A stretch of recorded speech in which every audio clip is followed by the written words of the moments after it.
Today's inductees provide great evidence of what a WKU alumnus can and will achieve.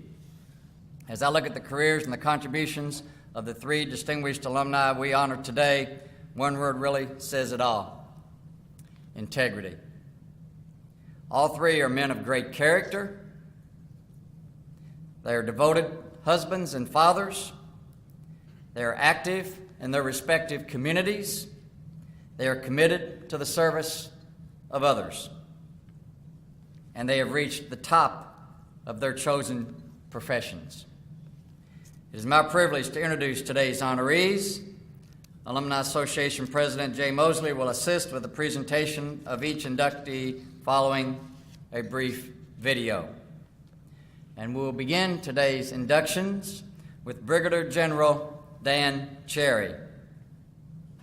Brigadier General Dan Cherry is a war hero, flying 295 air combat missions and shooting down a MiG-21 during the Vietnam War. General Cherry held a number of impressive positions during his 29-year career in the United States Air Force, including commander and leader of the Air Force Demonstration Squadron, the Thunderbirds. His awards and commendations are far too numerous to include here at this brief moment. After he moved back to Kentucky, Dan was selected by Governor Paul Patton to serve as Secretary of the Justice Cabinet in the Patton administration. Governor Patton described Dan as a sterling example of integrity. Dan left state government to take on a new project here in Warren County, the establishment of the Intermodal Transportation Authority, a regional industrial and technology park that is now home to a number of industries which have brought critical new jobs to our community and stimulated economic growth across this entire region. Dan has served on several boards, including some here at WKU, and has provided leadership to a number of organizations, but it's Dan's love of aviation that has captured his heart and his time in recent years. He led the effort to establish the Aviation Heritage Park here in Bowling Green, and I encourage those of you from out of town to drive by that wonderful new addition to the landscape of Bowling Green and Warren County. It is now home to 4 historic airplanes with more on the way, all of which were flown by pilots with close ties to this community and to this university, including his own Phantom jet. In 2006, Dan appeared on the History Channel show Dogfights in the Hell Over Hanoi episode that featured the combat mission in which he shot down a Vietnamese MiG-21. Dan later was able to meet the pilot he shot down, Mr. Hong Mi, and the two have forged a friendship that is both an inspiration and an opportunity to heal wounds left from the Vietnam War. As a nation, we are grateful to General Dan Cherry for his service. As a community, we are grateful for his leadership. And as a university, we are pleased to honor him today as our newest inductee into the WKU Hall of Distinguished Alumni. A man on a mission. Destination, success. Retired Brigadier General Dan Cherry was born to lead. The decorated military pilot, aviator, leader, and civilian meets each new challenge with precision and planning. I'm convinced that if you can put together a good plan and then try your best to execute that plan, and then the next step is to critique yourself severely after all that's over, so that each time you have an opportunity to tackle a challenge, that maybe you're getting a little bit better at it. But I found that planning is essential. There's nothing I love better than to work real hard putting a plan together and then try to follow it to the letter. And I think that's really who I am. I'm a planner. I love to do that, and then I love to do my best to try to pull off that elusive, perfect plan. That's what I like to do. I have never known anyone in my lifetime who was as well organized as Dan is. And then once he gets organized and then he takes charge, things get done. I mean, he's a tremendous leader, and he just has this natural talent of just rising to the top. and making things happen. He has a way of making things better. He has a way of bringing out the best in people, particularly when you're trying to accomplish some goals. Yeah, he's very efficient at that, and it seems to inspire people to achieve better things. I think that's the big secret with Dan. The grandson of WKU founder Dr. Henry Hardin Cherry, Dan was heavily influenced by the family's legacy and the tradition of the Hill. It was on the WKU campus that the future fighter pilot got his first exposure to the military as an Army ROTC cadet. That path was illuminated in his second year at WKU when the more social sophomore's grades began to suffer. He faced a pivotal parental ultimatum. I had the fear of God put in me immediately. And in those days also, if you didn't have a college deferment, you were going to be drafted. And so I was desperate. I went home. I knew I wasn't going to come back for the second semester. Didn't know what I was going to do, but I'd always been interested in flying, mainly because of my dad's involvement with really cool airplanes as an engineer. And so I decided I would go down and take the test and see if I could enter into the Air Force Aviation Cadet Program. And I'll never forget the day I took the exam. And it was so difficult, I just knew I had flunked it. There was no doubt in my mind. And so here I am thinking as I'm on the way home, well, you better come up with another plan because this one's not going to work out. But lo and behold, it did. And they called me in a week or two and said you had passed, and so I had the opportunity to join the Air Force, and after a year of very intense military and flying training, I received my commission as second lieutenant and my wings as a navigator. A command pilot with 4,000 flying hours, his credentials include flying 295 combat missions during the Vietnam War, one of which included a chance encounter with a Vietnamese fighter pilot during an intense dogfight in 1972. That episode traveled full circle nearly 4 decades later, resulting in the publication of Cherry's book, My Enemy, My Friend, chronicling the opportunity to meet and befriend the MiG pilot he'd wondered about for years. After their reunion on a Vietnamese television program, the pair now travel the country promoting the book and helping other veterans to cope with their war experience. With some experience under his belt and a stellar record, Cherry had always aspired to be a member of the elite U.S. Air Force demonstration team, the Thunderbirds. Not only did he make the team, but he was named Commander, number 1, or as he's known to the team, the boss. The lead is out front, okay.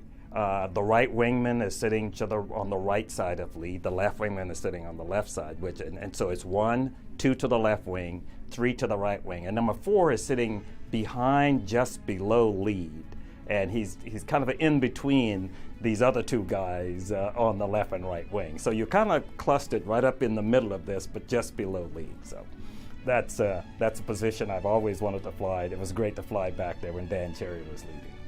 A lot of folks just see the show side of this.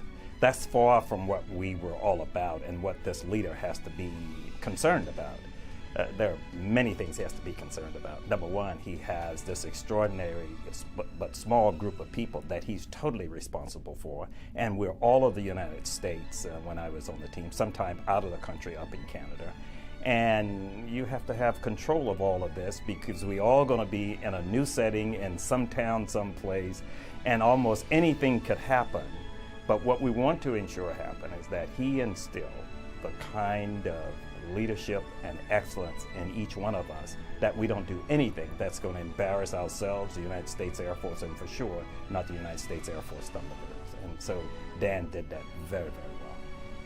Following his tenure with the Thunderbirds, Cherry went on as base commander at the National War College, Inspector General of the Pacific Air Forces, commander of the 8th Tactical Fighter Wing, and commander of the Air Force Recruiting Service. With 22 moves in their 29-year Air Force career and a growing family, Dan and his wife, the former Sylvia Cooper, made the decision to retire from the Air Force and put down roots in Bowling Green. Cherry wasted little time giving back. From growing the city's Operation Pride initiative to saving the L&N Depot, to president of the Warren County Intermodal Transportation Authority, to executive vice president of the Aviation Heritage Park, to Frankfort, serving then-Governor Paul Patton.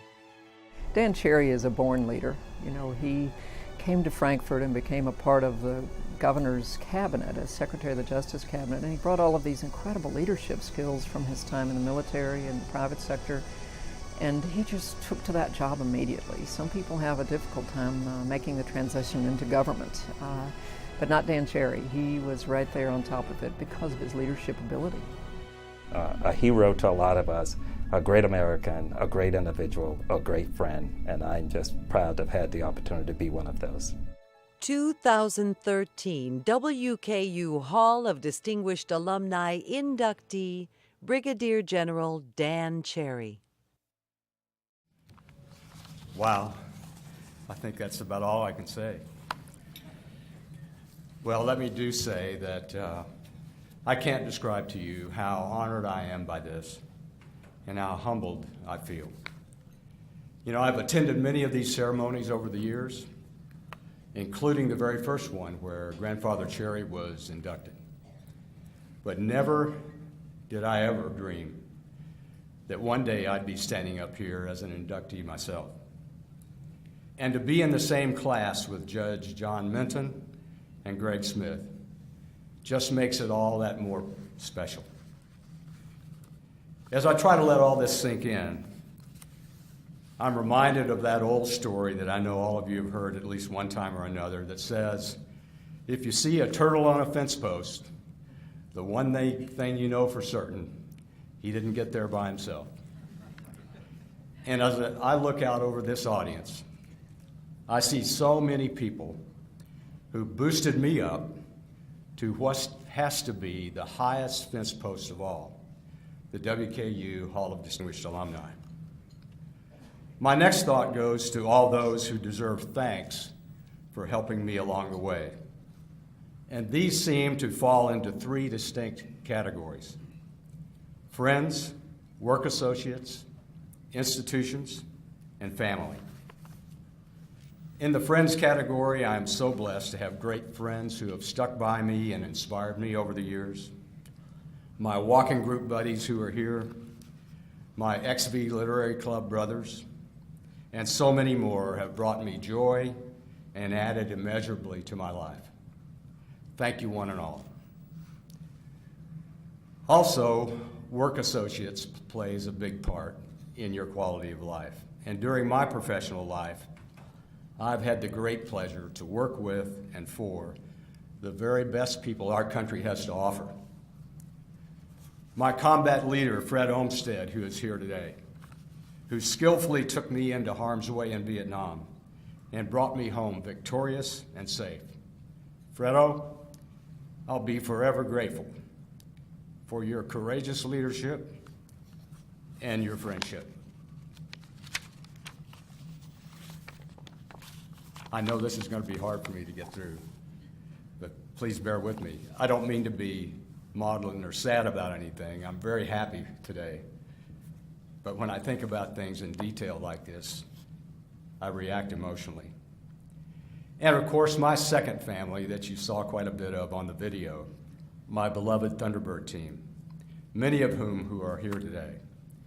Nowadays, when we get together, the stories abound. And even though we refer to ourselves as Thunder Geezers,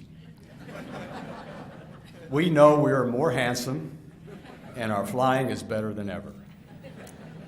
At least that's the way we tell it. I thank you, Thunder Geezers, from the bottom of my heart for your loyalty, your dedication. You are the best. And I am so glad I had the good fortune to have my Thunderbird experience with you. Now, after the military days, settling down here in Bowling Green, again, I have been blessed and had the great opportunity to work with wonderful people who taught me so much.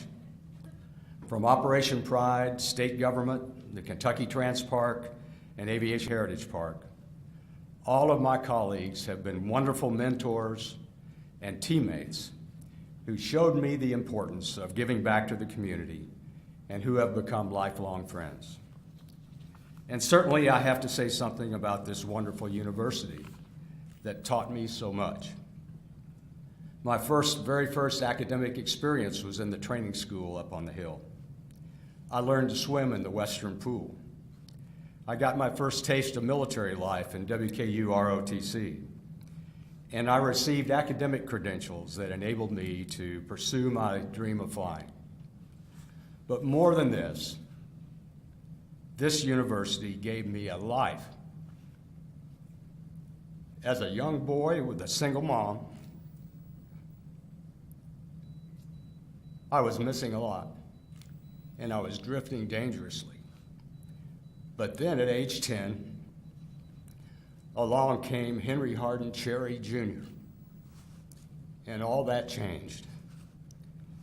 My dad and mom gave me the discipline, values, solid principles to live by, and a zest for life that I treasure to this day. All of these things had their origin in the Cherry family.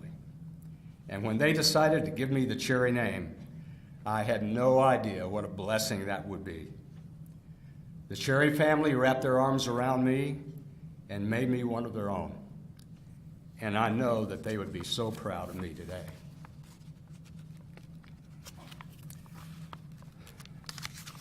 It's not easy. Above all, however, I owe thanks to my own family and my two wonderful daughters, Jill and Kim, and four precious granddaughters, Maggie, Maddie, Amelia, and Claire, have all turned out perfectly. I am so proud of them. But most of all, I need to thank my beautiful wife, Syl, of 53 years. It seems like more often than not, my jobs took me away from home for extended periods of time. And many times, Syl had to go it alone. Honey, you did a wonderful job.